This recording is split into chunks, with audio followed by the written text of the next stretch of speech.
এদিকে রাজশাহী, চট্টগ্রাম, ময়মনসিংহ, বরিশাল ও সিলেট সহ বিভিন্ন জেলায় বাড়ছে হাম উপসর্গে মৃত্যু ও আক্রান্তের সংখ্যা।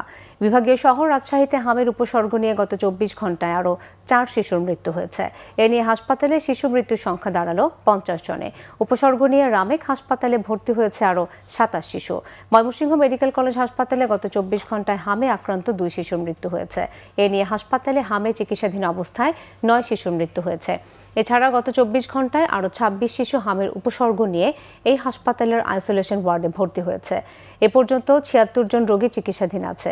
বরিশাল শেরেবাংলা মেডিকেল কলেজ হাসপাতালেও মৃত্যু হয়েছে ২ শিশুর।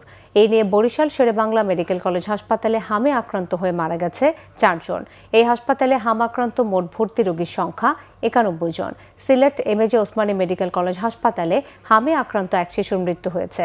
চট্টগ্রামের সব উপজেলায় চলমান কেস সার্চিং ও ড্রপ আউট শিশুর টিকাদান ও ভিটামিন এ ক্যাপসুল সাপ্লিমেন্ট চালু রয়েছে বলে জানিয়েছে জেলা সিভিল সার্জন।